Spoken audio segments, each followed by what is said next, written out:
오늘도 하나님께서 저와 여러분에게 주시는 말씀은 골로새서 1장 13절 이하의 말씀을 통하여 그리스도의 우월성을 보라 하신다는 말씀의 제목으로 하나님의 말씀이 선포될 때에 하나님의 목적, 계획, 뜻이 잘 들려져서 그 말씀에 순종할 때 주시는 참 복을 마음껏 누리시는 저와 여러분 되기를 주의 이름으로 축원합니다. 지난 시간에 우리는 옥중서신 중에 에베소서를 다 살펴봤는데요. 교회의 몸이 되신 그리스도, 그래서 그리스도께서 초석이 되고 처음 돌이 되고 그 다음에 다음 돌 이렇게 우리는 유기적으로 각자의 돌이 되어서 교회를 이루어 여기까지 왔다.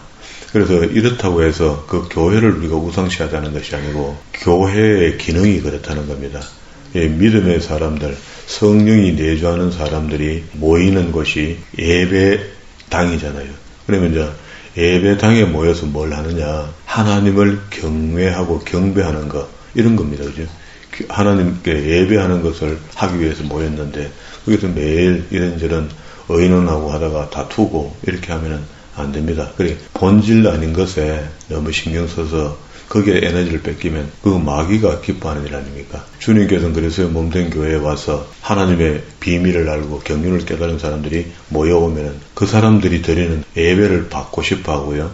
또 그들이 예배 드리고 난 뒤에 돌아가서는 세상 많은 사람들 앞에 그 비밀을 알리는 사람이 되어야 되는데, 알리는 방법 중에 제일 지금 이 시대에 맞고 좋은 방법이 우리의 삶이 그리스도의 향기를 바라는 삶을 살아서 입을 뻥끗 안 해도 그 입에는 참기름 바르는 것처럼 이래저래 기독교를 이야기하고 하는데 행동은 개똥차반이면 그 어떻게 전도가 되겠습니까? 그러니까 입에서 나오는 게 아니고 그 사람의 삶, 이미 예배 가운데 그리고 또 성경 공부 가운데 주시는 말씀이 나를 무장하게 하고 그 무장한 그 사람이 내면이 삶을 통하여 빛된 삶으로 살고 소금의 역할을 감당해주고 평화의 사람이 되어주고 그 샬롬의 사람이 되어준단 말이잖아요. 그렇게 살아가는 동안에 복음이 전도돼서 우리 교회를 채우라는 게 아니고 그리스도의 몸된 교회를 채우라는 이야기 아닙니까? 그게 우리 교회를 채우고 내 교회를 채우면 그 이기적이 돼버리잖아요.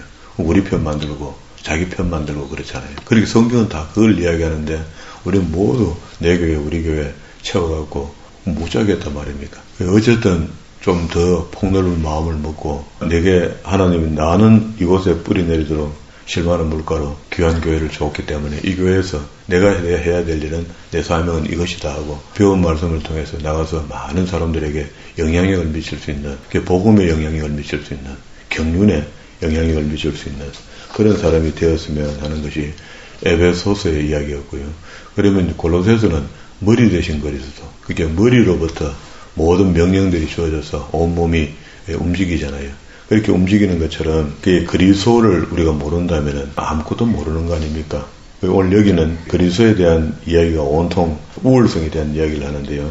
우리는 그리스도는 신약 초기에 오셨으니까 구약에 대한 이런 개념이 잘 없을 거야 하는 그런 느낌도 없지 않아 있죠. 구약의 시내산에서 모세를 만나서 이스라엘 백성들을 선민으로 택하고 세계 모든 민족들이 다 지금 나를 모르고 있으니까 너희가 나를 알려줘라. 그리고 내게로 돌아오도록 좀 하라 하는 것이 출애굽기 19장 5절과 6절의 말씀에 명령의 말씀이었어요. 그 명령의 말씀이 주어지고 그리고 난 뒤에 약속의 사람들 너희가 이제 홍해를 건너면서 구원을 받았으니 하나님의 백성이 되었으니 이제 하나님의 거룩한 성도로 살아야 된다 하고 그 살아보는 훈련이 430년 동안 애굽의 종로로 됐으니까 하나님을 모르는 듯이 살다가 이제 하나님을 만나고 대표성을 띠고 모세가 모든 계명을 받았잖아요. 그리고 그 계명을 10계명에 준한 시행시혜칙까지 다 받아갖고 약속의 도장을 다 찍어놨잖아요.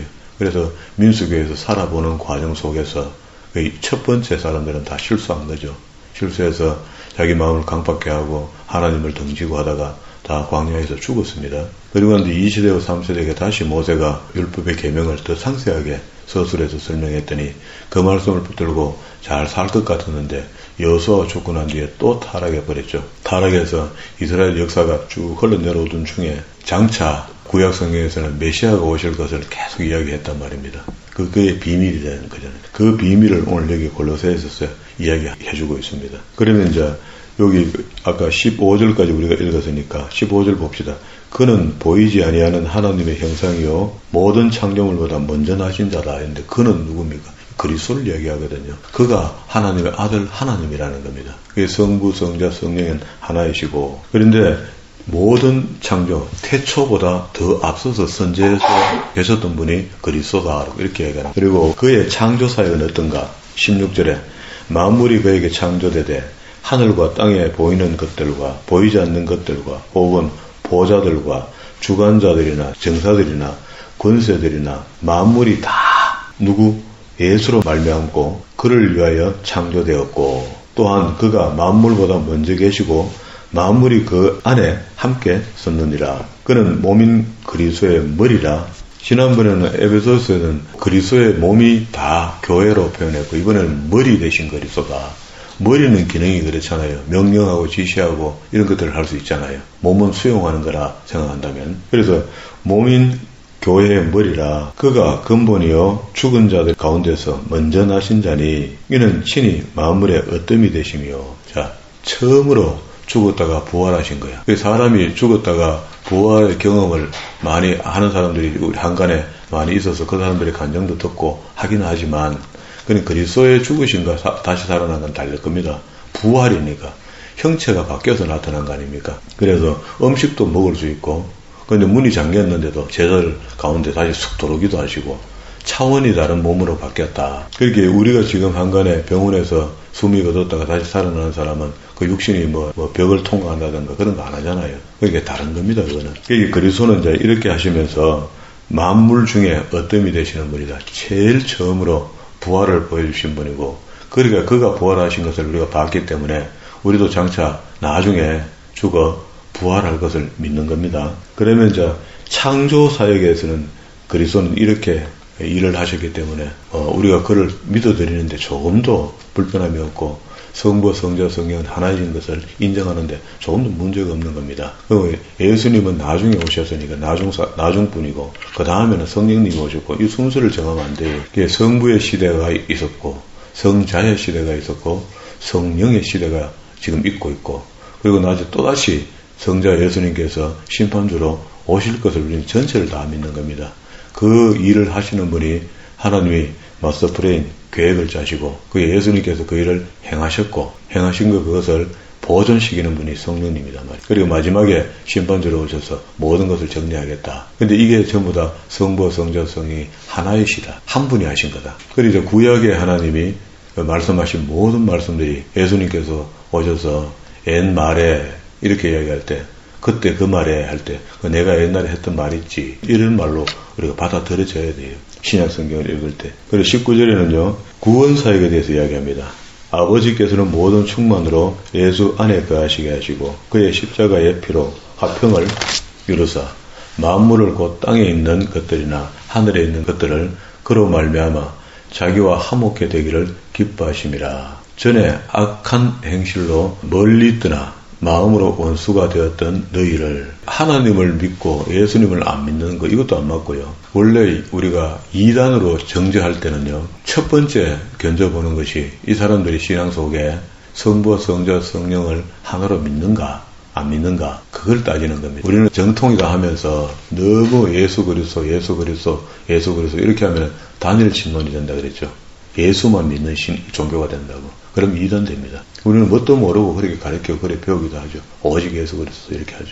전에 악한 행실로 멀리 떠나 마음으로 원수되었던 너희를 이제는 너희 육체의 죽음으로 말미암아 화목케 하사 너희를 거룩하고 흠이 없고 책망할 것이 없는 자로 그 앞에 세우고자 하셨으니, 만일 너희가 믿음에 거하고 터 위에 굳게 서서 너희 들은 바 복음의 소망에서 어떻게 해요? 흔들리지 않으면 가죠. 복음의 소망이 뭡니까? 우린 죽으면 반드시 천국 간다 하는 구원의 확신이죠. 믿는다 하는데 구원의 확신이 없고 흔들리는 사람이 있습니다. 여기는 흔들리지 아니하면 그러하리라 했습니다. 뭘 그러합니까? 앞에 있던 이야기죠. 이제는 22절부터 이제는 그의 육체의 죽음으로 말미암아 누구? 예수 그리스도의 죽으심으로 너희를 거룩하고 흠이 없고 책망할 것이 없는 자로 세우고자 죽으셨는데, 우린 그를 믿는다 하고 그를 따른다고 그가 이야기하는 대로 우리는 복음의 사람이 됐다 하는데도 거룩도 없고 흠이 엉망진창이고 책망받을 일은 다소하고 이렇게 살면은 그는 믿는 사람이 아닙니다. 예수 그리스도를 영접했다는 것은 하나님이 거룩하고 그리스도께서 우리에게 거룩을 가르쳐줬고 거룩하라 했으니까 우리가 거룩으로 그를 닮아가야 되는 거잖아요. 그리스도를 본받는 자가 되라. 이게 바울의 이야기거든요. 그렇게 본받지 못하고 자기 마음대로 자기 식으로 믿고 자기 원하는 대로 주변에서 사람의 입으로 가르쳐주는 걸 자꾸 따라가면은요, 성경하고는 자꾸 멀어집니다. 조금 이 상태라도 성경에 있는 기준대로 따라가야 되는 거라. 그래서 흔들리지 아니하면 그러하다는 조건이 붙었습니다. 그러면 흔들리는 사람 어때요? 저 사람 말이 맞나 이 사람 말이 맞나 자꾸 따라다니면은 그 구원의 확신이 없는 거 아닙니까? 근데 우리는 그렇게 만약에 어떤 성도에 그런 말을 해줘 버리면 그 사람이 막 나를 막 잡아먹으려 할 겁니다. 자기를 지옥 간다 한다고 가르쳐줘야 되는 거죠. 그러면서 이런 중요한 복음을 바울은 복음의 전도자가 됐는데, 나 바울은 이 복음의 일꾼이 되었노라. 내가 이제 너희를 위하여 받는 괴로움을 기뻐하고, 그렇게 이만큼 중요하고 사람을 살리는 복음이기 때문에 이 복음 전하다가 잡혀서 손이 잘리는 것, 이 복음을 전하다가 잡혀서 목이 잘리는 게 두렵지 않다는 겁니다. 그게 명분이 정확하잖아요. 명분이 없으면 두렵습니다. 그리스도의 복음을 전하는 일이 내게 큰 사명이고 하나님이 기뻐하시는 일이고 이 일을 내게 주신 사명이기 때문에 나는 이 일을 감당하는데 조금도 두려움이 없다. 이렇게 되잖아요.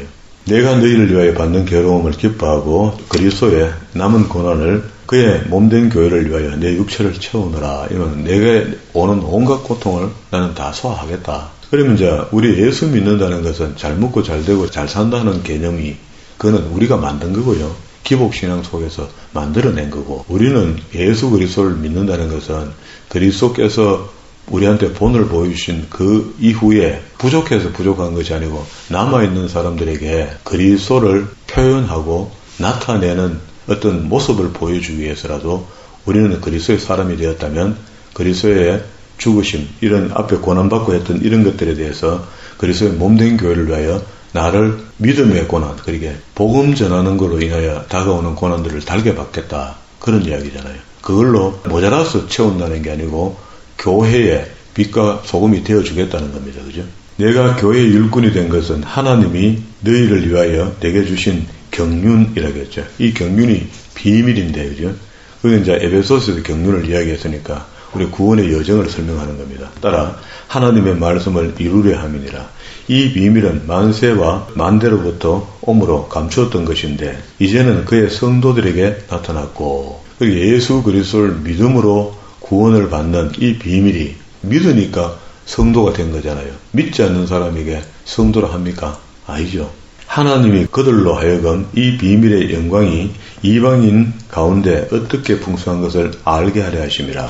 이 비밀은 너희 안에 계신 그리스도시니 곧 영광의 소망이라. 우리가 그를 전파하여 예수를 전파하여 각 사람을 권하고, 그게 예수를 전파하라고 한다고 해서 입이 달달 딸도록 그렇게 이야기하는 그게 조금 뭐가 안 맞다는 겁니다. 물론 말로 해야 되는데 말보다 더 중요한 것은 그 말이 어떤 사람에게 들려져서 행하도록 해줘야 되는 거 아닙니까? 그래서 그 사람이 행하는데 도움이 되려면은 내가 행하는 모습을 내 스스로 보여주는 게 제일 빠르죠. 그 유치부 아이들 놔둬놓고 율동한다 하고 손을 위로 들고 가는데 선생은 손도 안 들면서 손을 위로 들고 가면 아이들이 손 내려가 가만히 있죠. 그런데 선생님이 먼저 손을 착 들면은 왼손 들고 오른손 들고 이러면은 다 따라합니다. 그렇게 복음이 전해져야 되는데, 그러면 그렇게 전해지려면 내가 먼저 변화를 받아야 되는데 자신이 먼저 변화를 받지 못했는데, 그러니까 아는 것만 갖고 전하는 거죠. 아는데 국한된 사람이 복음을 전하는데 그거 참 애로점이 있습니다. 그죠? 안 하는 것보다는 낫겠지만 사람을 권하고 모든 지혜로 각 사람을 가르치면 각 사람을 그리스도 안에서 완전한 자로 세우려 하심이라. 이 완전하다는 것은 처음에 믿었을 때 완전치 못하잖아요. 못하니까 완전하게 세워져 가도록 도와줘야 된다는 거예요. 나 자신도 역시 그렇게 하면서 내 자신도 부족분을 채워서 세워져 가느니라 이렇게 하죠. 예수 믿었다는 것은 완전한 것이 아니고 처음부터 다 된 것이 아니고 그 믿음이 내한테 주어졌다면, 믿어졌다면 그때부터 이제 어린 아이 같은 신앙에서 딱딱한 식물을 먹을 수 있는 성장한 신앙인으로 자랄 수 있도록 가야 된다는 거잖아요. 자, 그렇게 도와주고 그렇게 전도했을 때도 그렇게 돼야 되는 거죠. 그러면 이제 전도하는 사람이 전도 받은 사람은 보면은 전도하는 사람을 많이 따라가잖아요. 그 어린아이 같은 신앙을 가진 사람한테 전도 받아 교회 오면은요, 그 내교인 만들어갖고 어린아이 만드는 겁니다. 계속 그렇게 놔두는 거예요.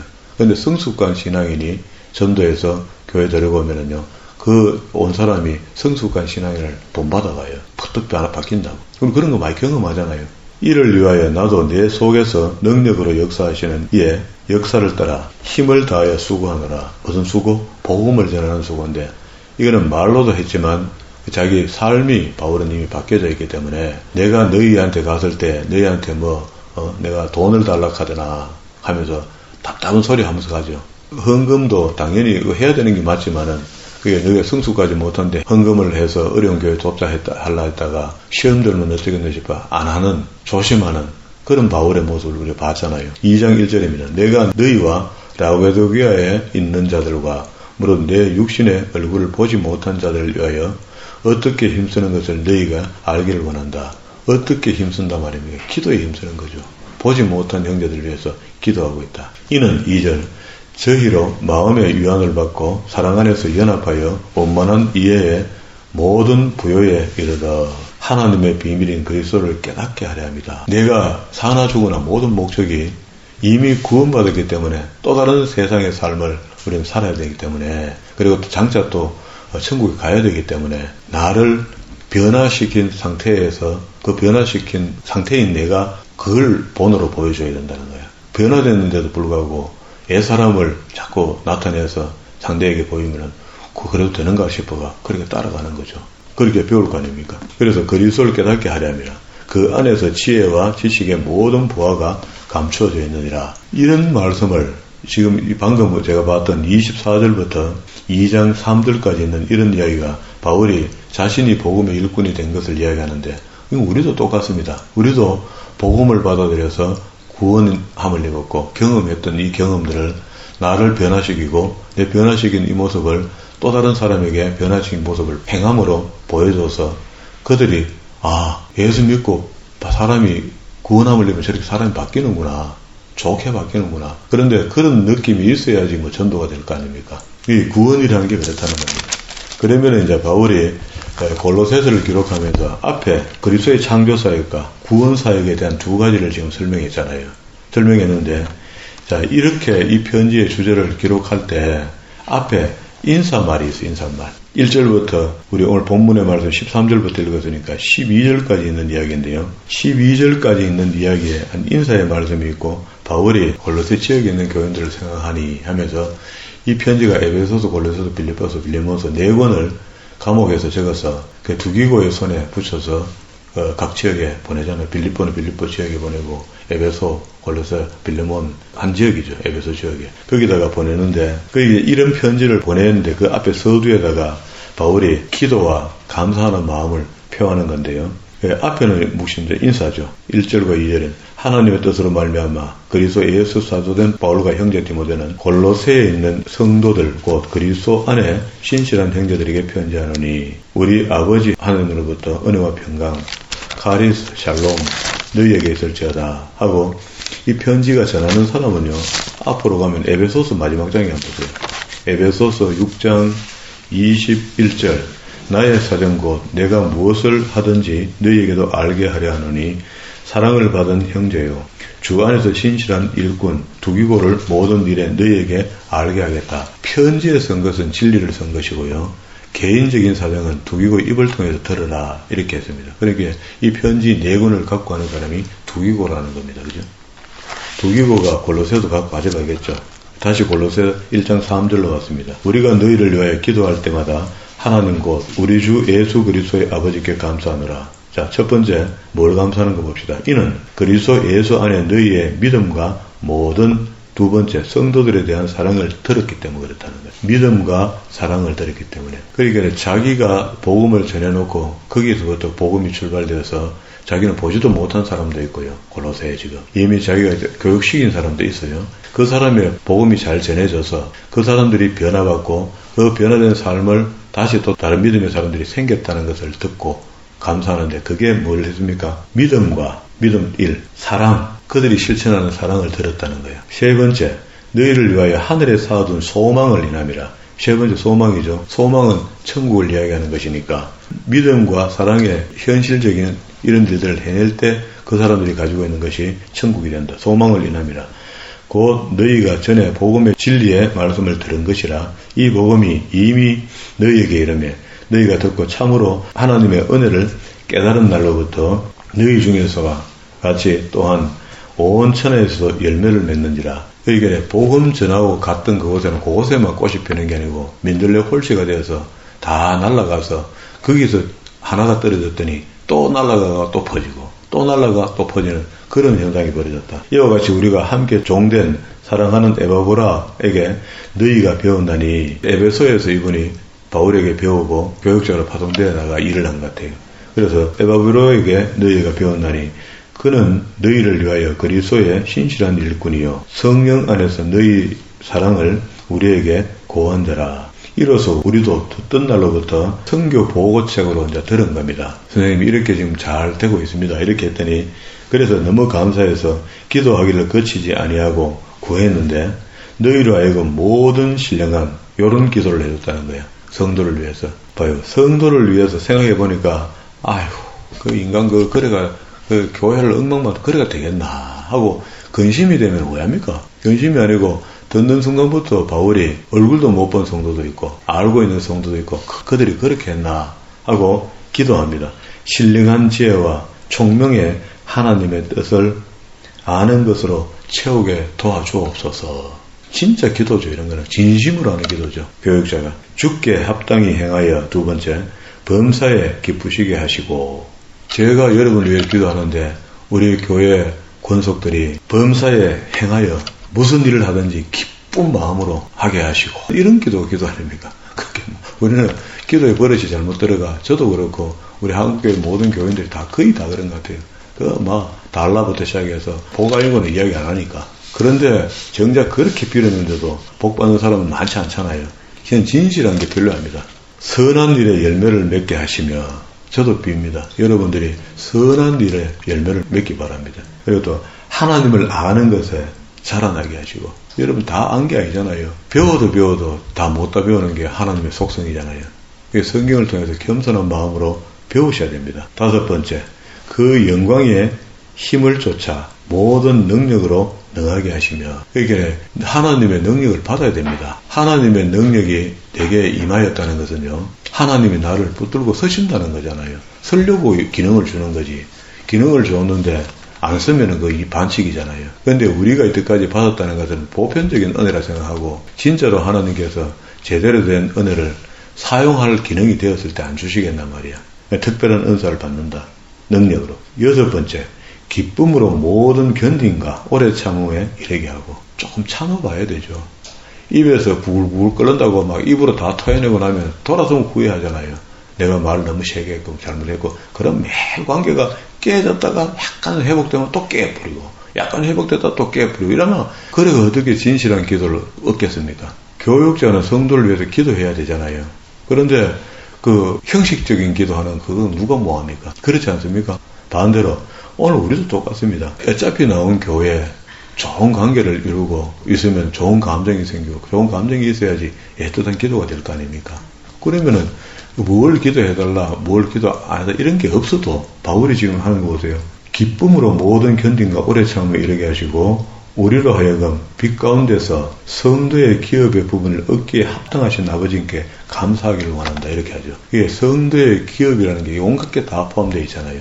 천국도 포함되어 있고 그리고 이 땅에 살면서 우리가 풍성하게 살아야 될 것도 포함되어 있고 이런데 우리는 무조건 돈 주시고 복 주시고 해가 앞도 뒤도 없이 성경적이지도 않은 구함을 자꾸 구하는 거라. 여기 바울이 구하는 건 보세요. 딱 확실합니다. 9절 중간에 신령한 봐요. 지혜, 총명 그리고 하나님의 뜻을 아는 것. 지혜, 총명 얻어가 뭐 할래? 내 잘 먹고 잘 사는 그것도 할래? 아니고 지혜와 총명을 하나님 주시면 하나님 뜻을 아는데 쓰겠다는 겁니다. 그러면 세상은 이기는 거죠. 두 번째 10절에 주께 합당하게 행하는 게 내 마음에 합당하게 행하는 게 아니고 주께 합당하게 주님 앞에서 합당하게 살아간다는 거예요. 하나님 주신 은혜를 갖고 지혜를 갖고 그리고 선한 열매를 맺도록 살겠다는 거예요. 이거 제가 계속 이야기하는 거 아닙니까? 우리가 예수 믿었으니까 선한 열매를 맺어야 된다.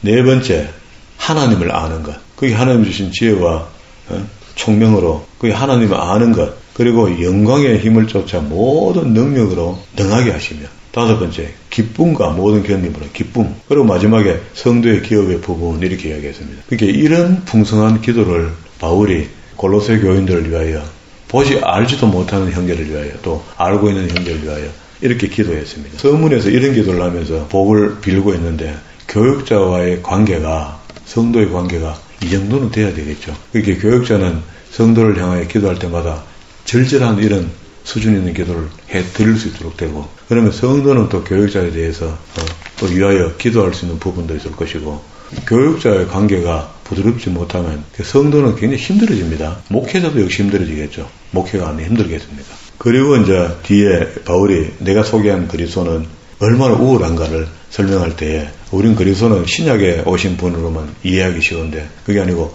창세전부터 계셨던 분이, 선지하셨던 분이다.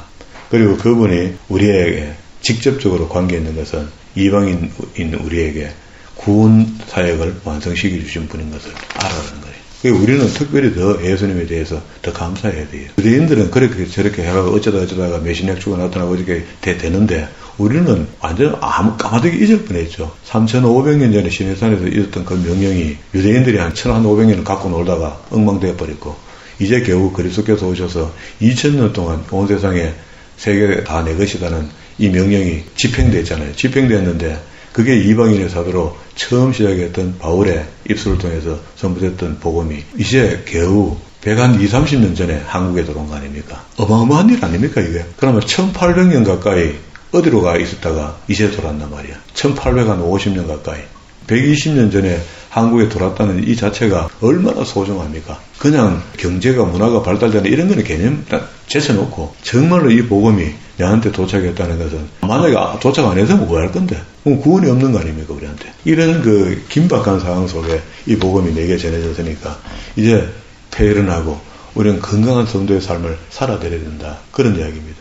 시간이 많이 갔는데 여기서 마칠게요. 그러면 이제 2장 4절부터요. 이런데도 불구하고 너희 있는 그곳에 거짓 교리들이 많고 또 잘못된 사상을 따라가는 사람들이 많다 하는 것을 이야기해 줍니다. 그러면은 오늘 우리 교회 안에서 전부 다 매스컴이나 정보가 열려 있어 갖고 잘못된 정보를 허위하고 그러다 잘못된 주장을 하기 시작하면서 이야기하는 것이, 4절에 후미에 아무도 공개한 말로 너희를 속이지 못하게 해라. 아무도, 어떤 유튜브도, 그것도 아무도 속에 들어가죠. 8절에 누가 철학의 어떤 속임수로 노력할까 하죠. 우리 영혼을 빼들어갈까 하죠. 조심해야 됩니다. 뭘 알아야지 되지, 알아야지. 이건 다음 시간에 보도록 하고, 오늘 복음의 일꾼으로 바울이 시작했던 그 복음이 없었으면은 100여 년 전에 임하였던 이 복음이 없었더라면 나는 복음의 사람이 되지 못했다 생각하니까 끔찍하잖아요. 그래서 이 복음이 내한테 효력을 발생해서 입으로만 전하는 자가 아니라 몸과 마음과 기도로 복음을 전하는 그런 복음의 전승자가 되기를